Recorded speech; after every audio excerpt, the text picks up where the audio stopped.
न्याय संस्था आणि तपास यंत्रणेवर विश्वास ठेवावा, सदावर्ते म्हणतायत. सोनम वांगचूक यांच्या आंदोलनावर प्रतिक्रिया आहे. राज ठाकरेंना वांगचूक यांचा एवढा पुळका का, असं देखील ते म्हणतायत. त्याचबरोबर मला या निमित्ताने विचारायचंय, आता काय राज ठाकरेला सोनम वांगचूकला तपास अधिकारी करायचंय का? सोनम वांगचूक आणि राज ठाकरेला वैद्यकीय पूर्व परीक्षेचं मला म्हणजे आमच्या ढोबळ भाषेत म्हणायचंय तर काय ढेकळं कळतात का? तर राज ठाकरे आता वाजंत्री झाल्यासारखं हलकी वाजवणारे झालेत का? आणि स्वतःचे विषय संपले का? पुण्यातील बांधकाम व्यावसायिक खलील शेख आत्महत्या प्रकरण, माजी आमदार रवींद्र दंगेकरांसह 12 जणांवर गुन्हा दाखल आहे. रवींद्र दंगेकर आणि त्यांच्या पत्नी अटकपूर्व जामिनाकरता अर्ज दाखल करणार आहेत.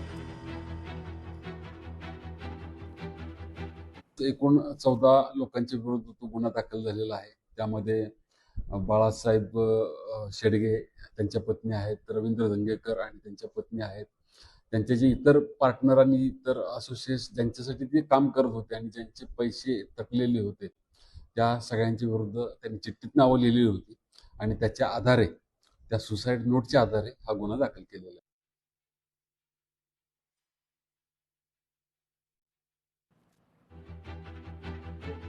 राज्यातील SIRला 8 दिवसांची मुदतवाढ आहे. केंद्रीय निवडणूक आयोगानं मोठा निर्णय घेतलाय. राज्यात विशेष सखोल मतदार यादी ही अपडेट करण्याच्या प्रक्रियेला 8 दिवसांची मुदतवाढ देण्याचा निर्णय.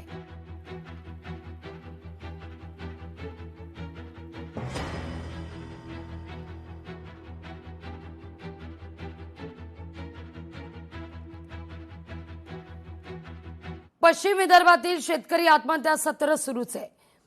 जानेवारी ते जून या 6 महिन्यात 415 शेतकऱ्यांनी टोकाचं पाऊल उचललं. आपण आकडेवारी समजून घेऊया.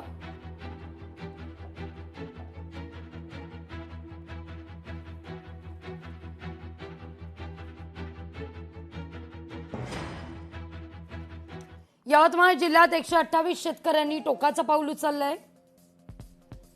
अकोला जिल्ह्यात 80 शेतकऱ्यांनी आत्महत्या केली आहे.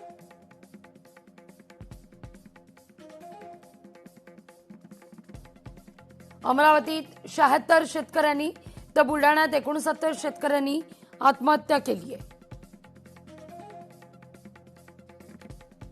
वाशीमध्ये 62 शेतकऱ्यांनी आत्महत्या केली आहे.